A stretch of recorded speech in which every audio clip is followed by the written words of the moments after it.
Puji Tuhan, salam damai sejahtera bagi kita semua.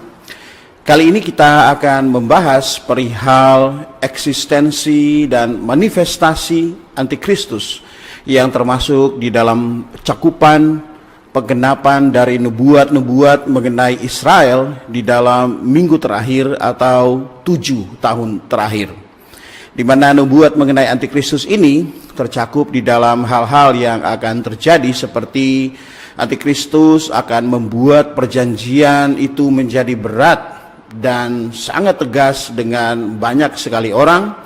Kemudian Antikristus akan menyebabkan kurban dan persembahan dihentikan, dan dia menempatkan patung dirinya sendiri di dalam bait dan menyuruh orang untuk menyembahnya.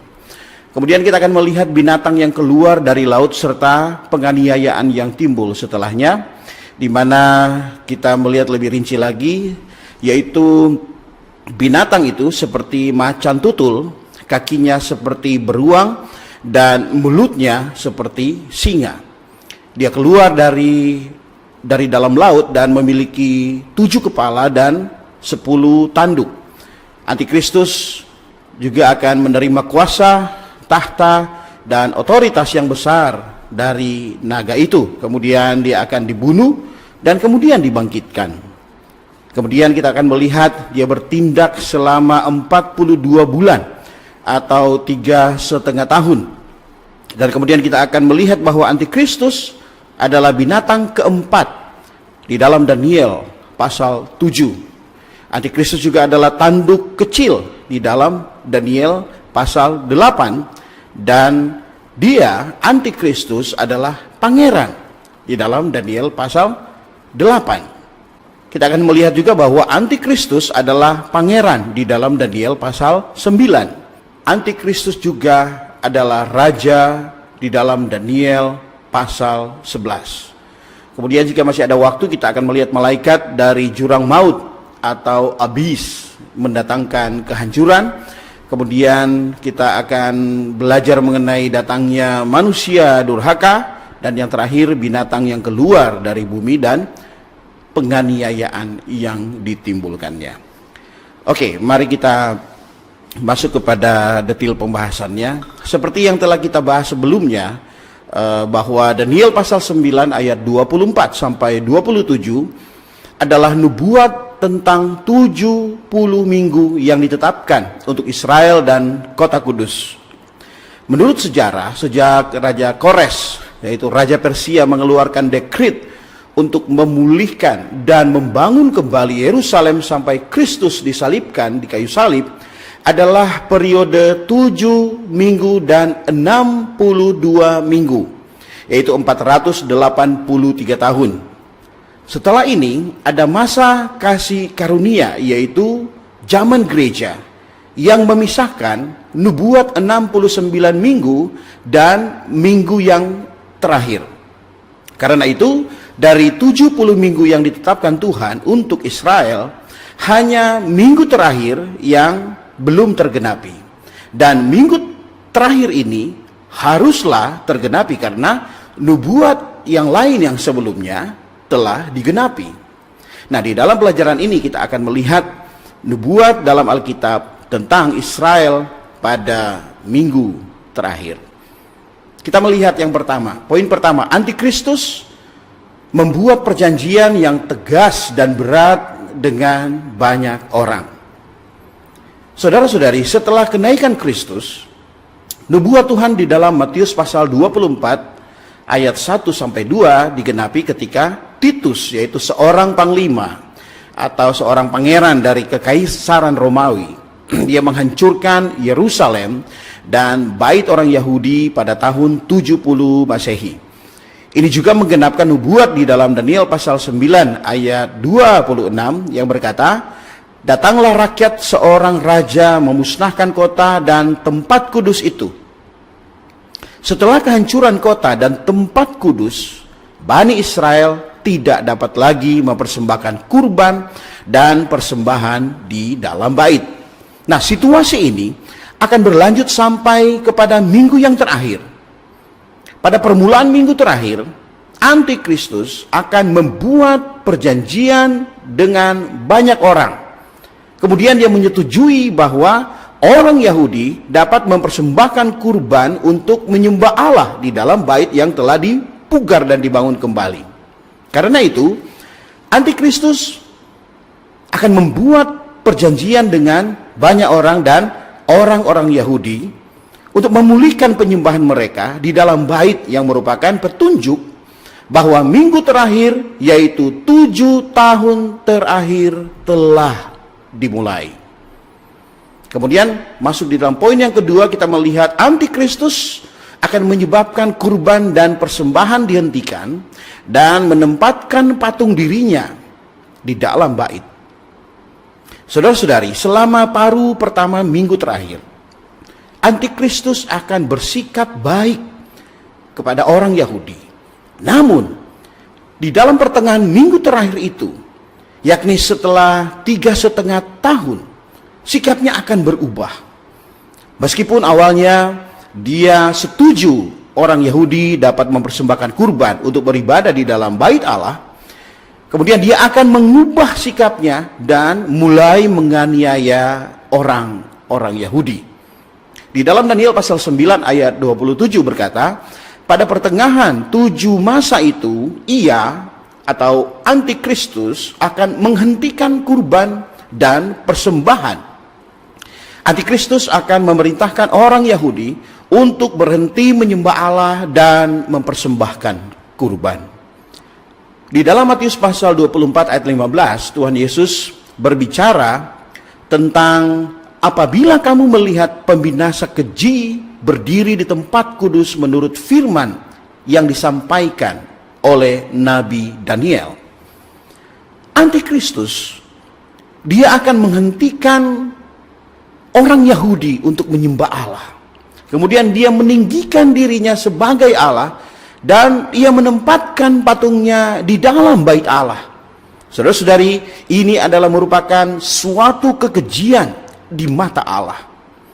Di dalam ayat yang ke-21 mengatakan, sebab pada masa itu akan terjadi siksaan yang dahsyat seperti yang belum pernah terjadi sejak awal dunia sampai sekarang dan yang tidak akan terjadi lagi.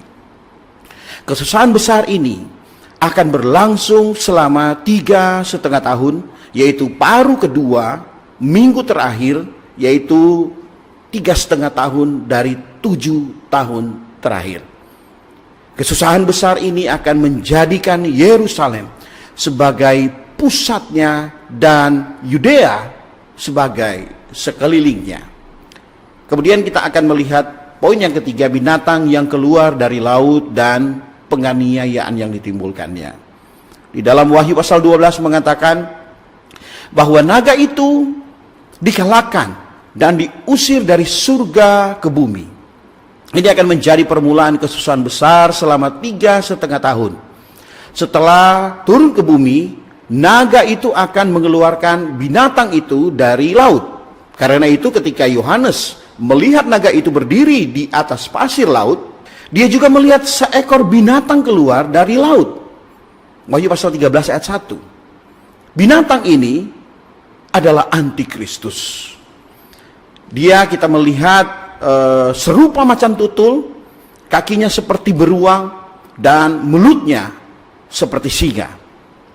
Yohanes berkata, binatang yang kulihat itu serupa dengan macan tutul, dan kakinya seperti kaki beruang, dan mulutnya seperti mulut singa.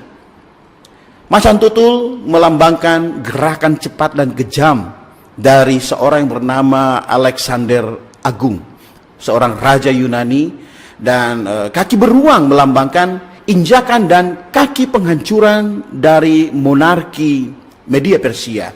Dan mulut singa melambangkan mulut yang melahap dari Raja Nebukadnezar, yaitu Raja Babel.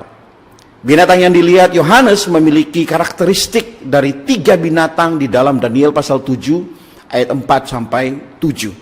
Karenanya, dia akan menjadi totalitas dari semua kekuatan jahat di dalam sejarah manusia dan hasil akhir dari semua kekuatan duniawi.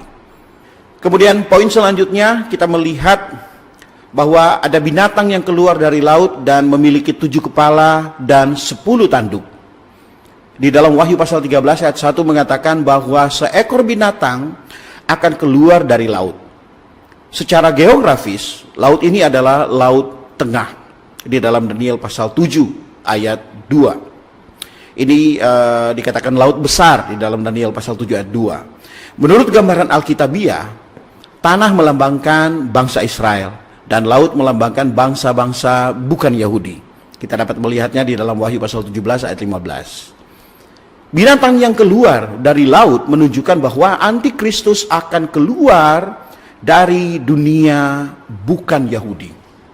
Dalam Wahyu pasal 9 ayat 11 dan Wahyu pasal 11 ayat 17 dan Wahyu pasal 17 ayat 8 kita diberitahu bahwa antikristus akan keluar dari jurang maut.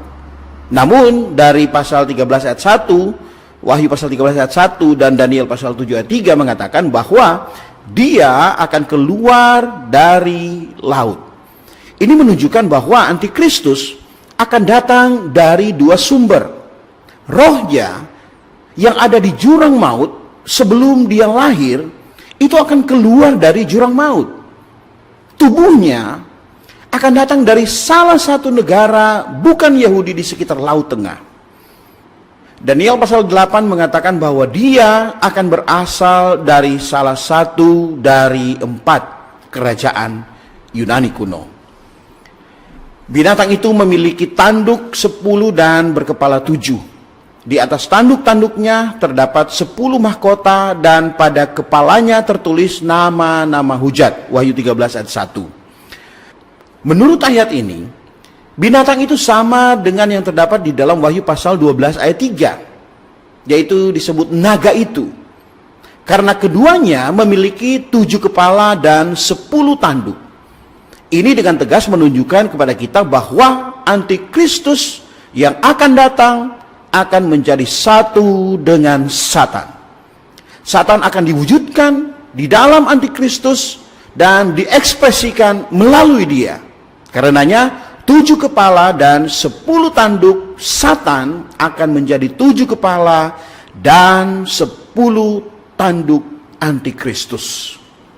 10 tanduk adalah 10 raja yang ditandai dengan 10 mahkota pada 10 tanduk.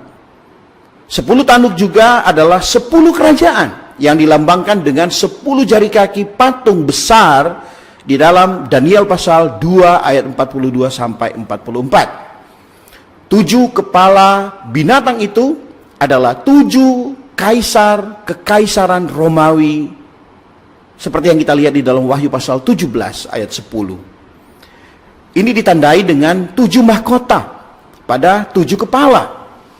Di mana di dalam sejarah kita bisa melihat 5 kaisar. Yang pertama adalah Julius Caesar, kemudian Tiberius, kemudian Caligula, Claudius, dan Kaisar Nero. Kaisar keenam adalah Domitianus yang masih hidup ketika Yohanes menulis kitab Wahyu.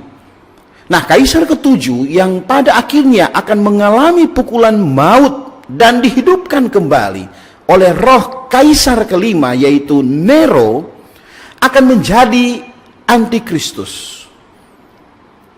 7 kaisar ini semuanya mengaku sebagai Allah, dianggap sebagai dewa, dan memaksa rakyatnya menyembah mereka sebagai Allah. Karena itu 7 kepala binatang itu tertulis nama-nama hujat.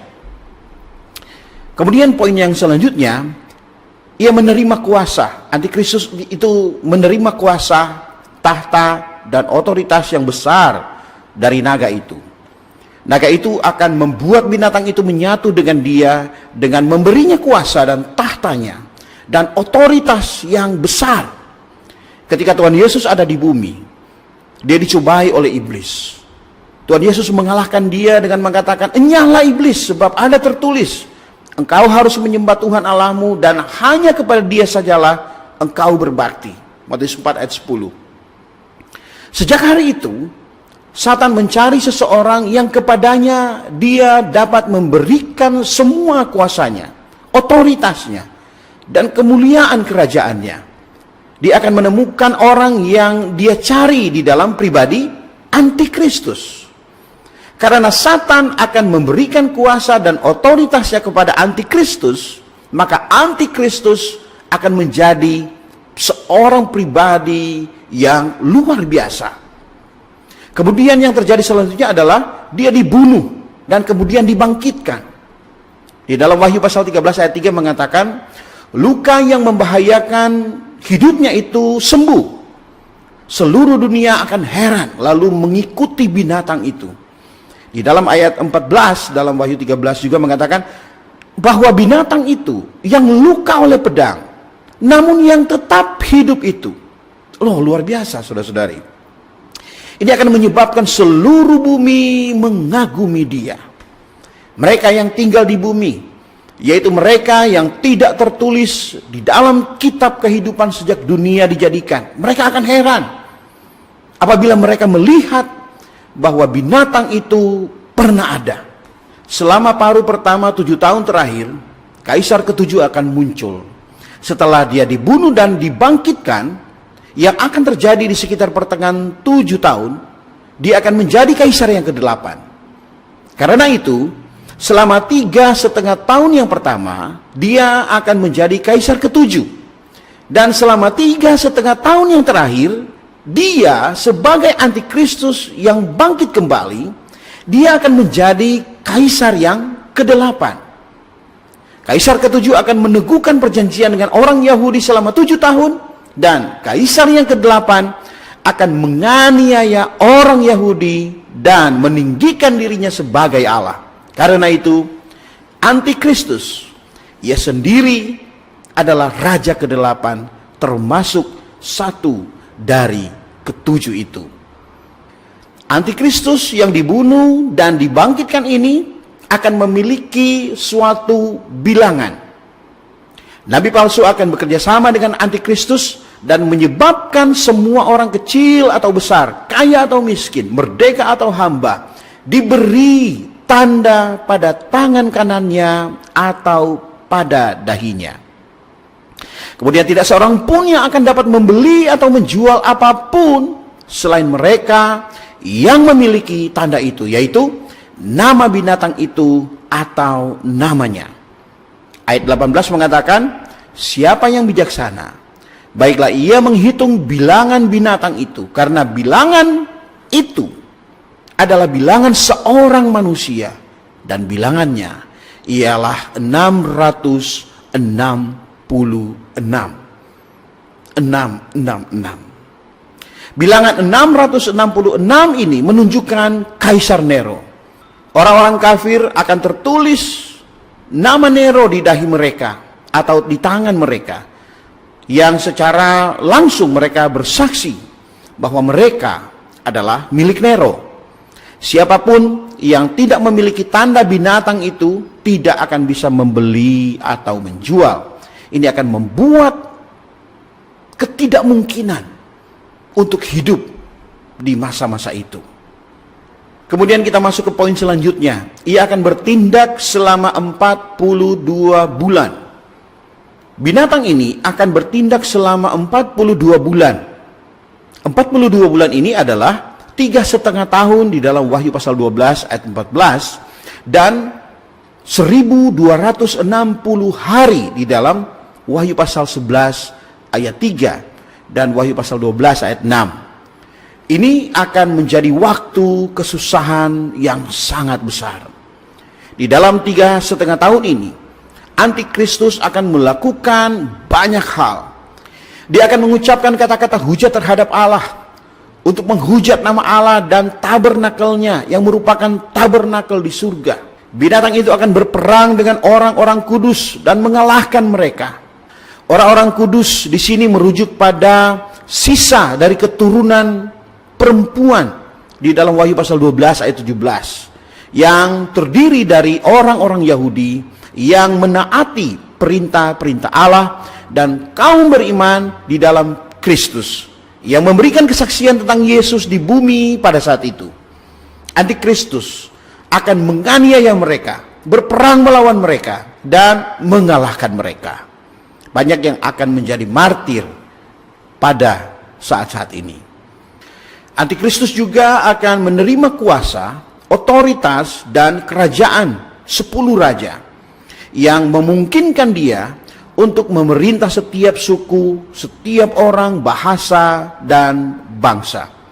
Karena itu, semua orang yang tinggal di bumi akan menyembahnya, yaitu setiap orang yang namanya tidak tertulis sejak dunia dijadikan di dalam kitab kehidupan dari anak domba yang sudah disembelih. Antikristus dan 10 raja, yaitu 10 tanduk, akan membenci pelacur itu dan membuat dia menjadi sunyi dan telanjang. Mereka akan memakan dagingnya dan membakarnya dengan api. Wahyu pasal 17 ayat 16. Ini menunjukkan bahwa setelah Antikristus dibangkitkan, dia akan menganiaya semua jenis agama termasuk Yudaisme dan Katolikisme. Kemudian poin selanjutnya, Antikristus adalah binatang keempat di dalam Daniel pasal 7. Binatang yang keluar dari laut adalah bagian yang terakhir dan yang terpenting dari binatang yang keempat di dalam Daniel pasal 7 ayat 7 sampai 8 dan Daniel pasal 19 ayat 26. Dalam kitab Daniel dan Wahyu, binatang yang keluar dari laut tidak hanya mengacu kepada kekaisaran Romawi, tetapi khususnya kepada Antikristus.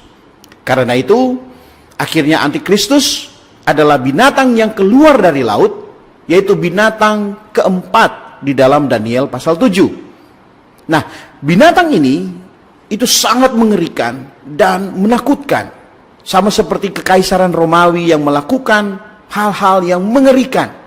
Di masa akan datang, Antikristus juga akan melakukan hal-hal yang sama, yang mengerikan untuk merusak manusia. Binatang ini sangat kuat, menunjukkan bahwa kekaisaran Romawi adalah kekuatan kafir terkuat di dalam sejarah dan yang pernah menaklukkan semua kekuatan di sekelilingnya. Demikian juga Antikristus. Dia juga akan menaklukkan semua kekuatan di sekitar Laut Tengah. Binatang ini memiliki gigi besar dan cakar yang terbuat dari perunggu. Untuk apa? Untuk melahap atau menghancurkan dan untuk berdiri atau menginjak-injak. Dia akan melahap dan menghancurkan seluruh bumi. Ini pertama-tama berlaku untuk kekaisaran Romawi kuno dengan kaisar-kaisarnya dan kemudian Antikristus yang akan datang. Binatang ini akan menginjak-injak yang tersisa dengan kakinya.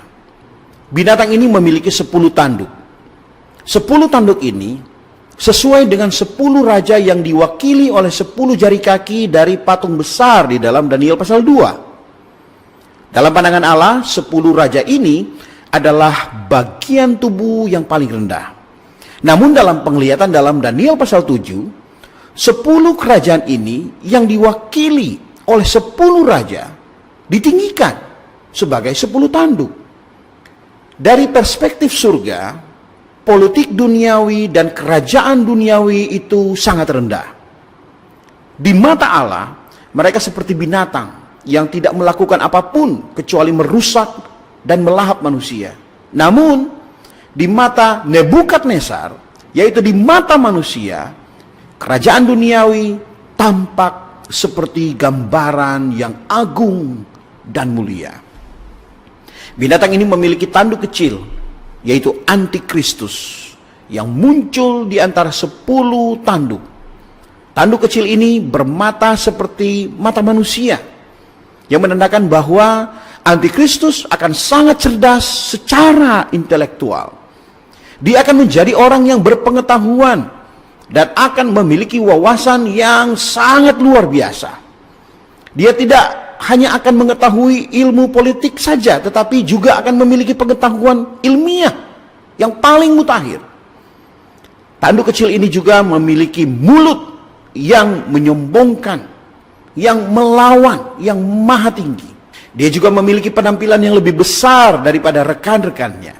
Antikristus akan menjadi sangat kuat, sangat gagah, mengesankan, dan menarik, sehingga ia dapat menaklukkan banyak sekali orang hanya dengan kekuatan penampilannya itu. Antikristus tidak hanya akan menjadi sombong dan menghujat, tetapi dia juga akan berperang dengan orang-orang kudus. Dia akan menganiaya orang Yahudi yang takut akan Allah dan orang Kristen yang percaya kepada Kristus. Menurut kitab Imamat, Allah menetapkan setidaknya 7 perayaan tahunan untuk orang-orang Yahudi. Hukum mengacu pada hukum Taurat Allah yang diberikan kepada umatnya melalui Musa. Karena perayaan ini berhubungan erat dengan penyembahan kepada Allah, dan karena antikristus akan menentang segala jenis agama, maka dia akan menghapus semua perayaan, dan dia akan mengubah hukum Taurat yang diterima orang Israel dari Allah melalui nenek moyang mereka.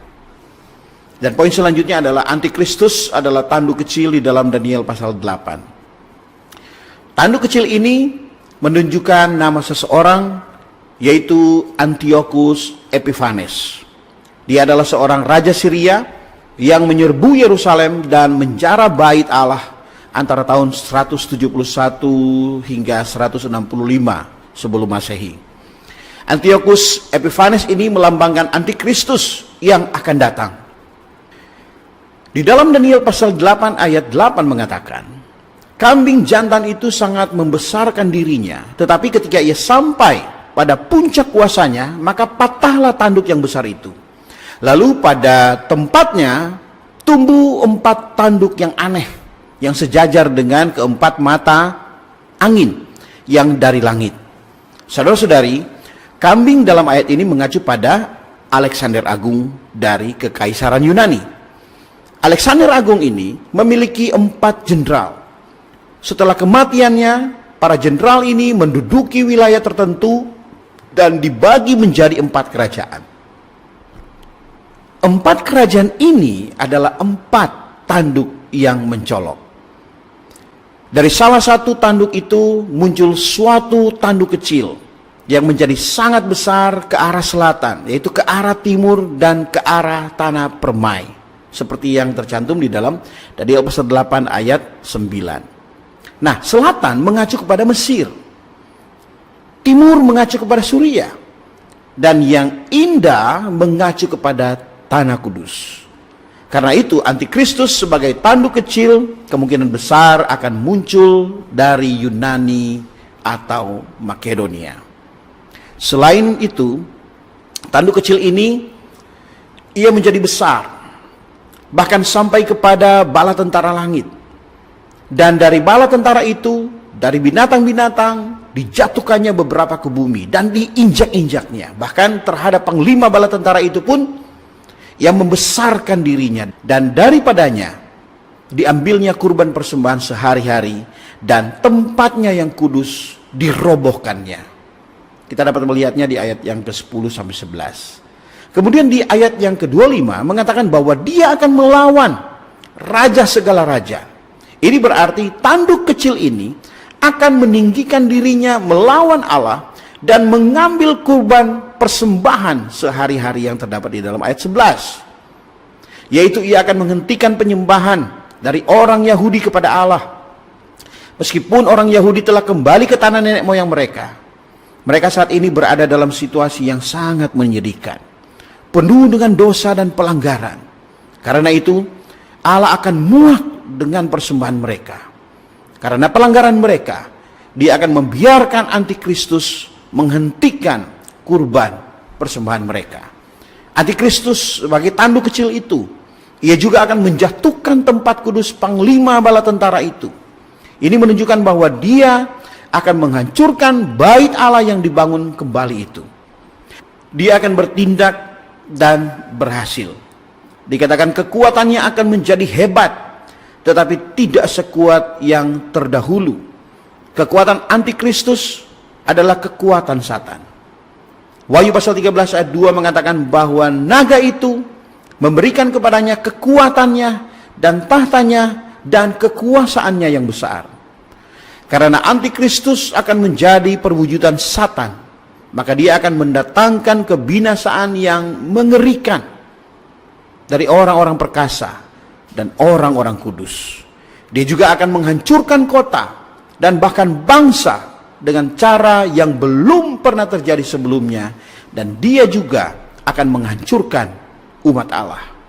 Kemudian melangkah ke poin selanjutnya, kita melihat antikristus adalah pangeran di dalam Daniel pasal 9. Dalam 7 tahun terakhir zaman ini, antikristus akan meneguhkan perjanjian damai dengan Israel. Dia akan mengizinkan orang Yahudi untuk mempersembahkan kurban dan menyembah Allah menurut agama mereka. Namun setelah 3,5 tahun, antikristus akan menghentikan kurban dan persembahan. Dia mendatangkan kekejian dan berhala, dan kemudian menghancurkan kota kudus dan bait Allah. Kemudian kita melihat poin selanjutnya, antikristus adalah raja di dalam Daniel pasal 11. Antikristus juga adalah merupakan raja di dalam Daniel pasal 11 ayat 36 sampai 45. Raja ini dilambangkan oleh Antiochus Epiphanes. Antiochus Epiphanes merusak bait dan mencemari tempat kudus dengan mengorbankan seekor babi betina di dalam bait. Yudas Makabeus, seorang kuat dari Yehuda, dia bangkit dan berperang melawan Antiochus Epiphanes ini. Antiochus Epiphanes menentang perjanjian kudus yang dibuat Allah dengan umatnya, dan ia menghapus kurban sehari-hari. Selain itu, dia mendirikan di dalam bait Allah kekejian yang membinasakan. Di dalam 3,5 tahun terakhir, antikristus akan melakukan pula hal yang sama. Dia akan meninggikan dan membesarkan dirinya terhadap setiap Allah, juga terhadap Allah yang mengatasi segala Allah. Ia akan mengucapkan kata-kata yang tidak senonoh sama sekali. Juga para Allah nenek moyangnya tidak akan diindahkannya, baik pujaan orang-orang perempuan maupun Allah manapun juga tidak akan diindahkannya, sebab terhadap semuanya itu ia akan membesarkan diri. Kita dapat melihatnya di dalam Daniel pasal 11 ayat 36 sampai 37. Antikristus akan memasuki negeri-negeri dan menggenangi dan meliputi semuanya seperti air bah. Ayat 40. Tanah permai akan dimasukinya untuk mengambil alih bangsa Yahudi. Dia akan mendirikan kemah kebesarannya di antara laut dan gunung permai yang kudus itu. Ayat 45. Kemudian laut di dalam ayat yang ke-45 adalah laut tengah, dan gunung kudus yang indah mengacu kepada Sion yang ada di Yerusalem. Antikristus akan mendirikan tenda istananya di antara laut tengah dan bukit Sion. Kemudian selanjutnya kita melihat malaikat dari jurang maut yang mendatangkan kehancuran. Antikristus juga merupakan malaikat jurang maut di dalam Wahyu pasal 9 ayat 11. Dia akan keluar dari jurang maut dan akan memiliki roh dari Kaisar Nero. Sebagai malaikat jurang maut, antikristus akan menjadi raja dari belalang yang kerasukan setan-setan. Saat sangkakala kelima dibunyikan, Satan akan jatuh ke bumi dan akan diberi kunci lubang jurang maut. Setelah Satan dilemparkan ke bumi, dia akan menggunakan kunci lubang jurang maut untuk melepaskan pasukan belalang aneh yang kerasukan setan-setan. Roh Nero juga akan dilepaskan pada saat belalang dilepaskan dari jurang maut itu. Dengan demikian, antikristus akan menjadi raja dari pasukan belalang ini. Belalang ini akan menyiksa manusia selama 5 bulan. Ini akan menjadi yang pertama dari 3 celaka. Awal dari celaka kesusahan besar. Selama 3,5 tahun terakhir, malaikat jurang maut akan diliputi amarah, akan terobsesi dengan kebencian setani, dan akan membawa kehancuran kemanapun dia pergi. Kemudian poin selanjutnya kita melihat datangnya manusia durhaka.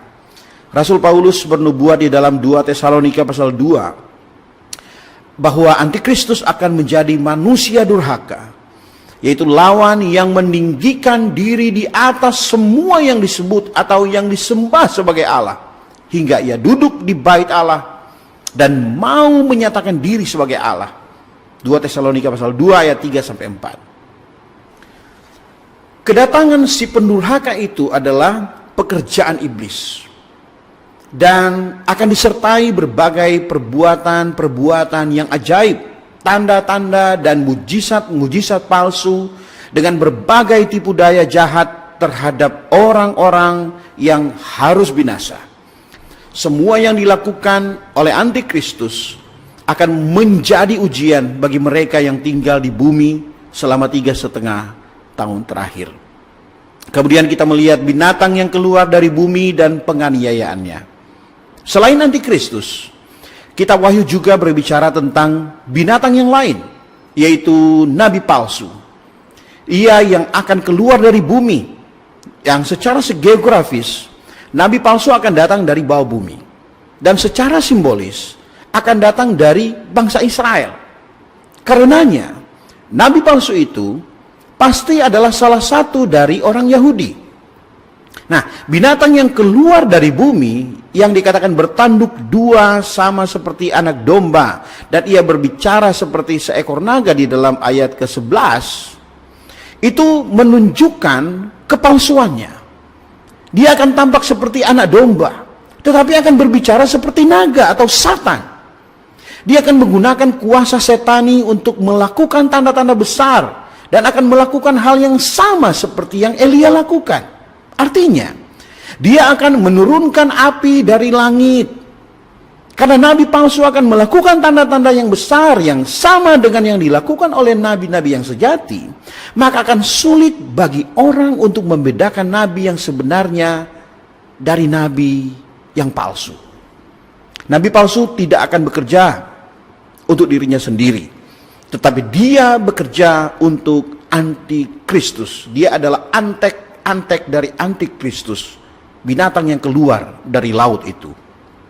Satan akan memberikan kuasanya juga kepada nabi palsu itu, dan antikristus akan menaruh kepercayaan penuh kepadanya. Nabi palsu akan diberi wewenang untuk mewakili dirinya, untuk mewakili antikristus. Satan akan diwujudkan di dalam antikristus, dan antikristus akan diwakili oleh nabi palsu pada saat itu. Karena itu, Satan atau antikristus dan nabi palsu akan menjadi satu. Sebagai hasil dari persatuan ini, nabi palsu akan diberi wewenang untuk melakukan apapun yang antikristus inginkan. Nabi palsu tidak hanya akan melaksanakan kuasa antikristus, tetapi juga otoritas antikristus. Dia juga akan menyebabkan bumi dan penduduk bumi menyembah binatang yang pertama, yang serangan mautnya telah disembuhkan. Kita lanjut melihat siapa nabi palsu. Apa karakteristik dari nabi palsu ini? Nabi palsu tidak hanya akan melaksanakan kuasa antikristus, tetapi juga ia memiliki otoritas dari antikristus. Dia juga akan menyebabkan bumi dan penduduk bumi menyembah binatang itu. Nabi palsu akan sangat fasih berbicara dan berkuasa. Pelayanannya akan meyakinkan orang untuk menyembah antikristus. Dia akan menipu banyak sekali orang yang diam di bumi dan memerintahkan mereka supaya mendirikan patung untuk menghormati binatang yang luka oleh pedang, namun yang tetap hidup itu. Dia juga akan diberi kuasa untuk memberikan nyawa kepada patung binatang itu, sehingga patung binatang itu berbicara juga dan bertindak begitu rupa, sehingga semua orang yang tidak menyembah patung binatang itu akan dibunuh.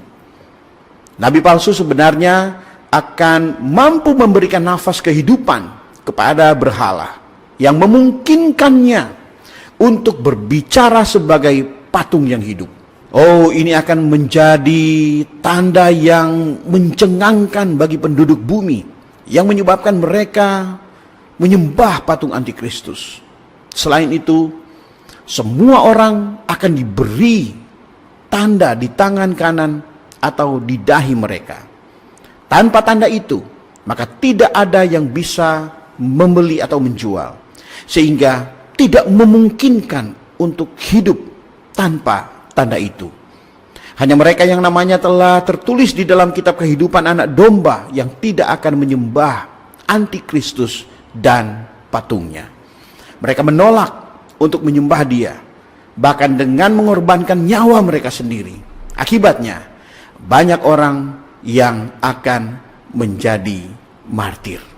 Demikian pembahasan dari saya, dan nanti akan dilanjutkan oleh Saudara Susanto. Tuhan memberkati. Amin.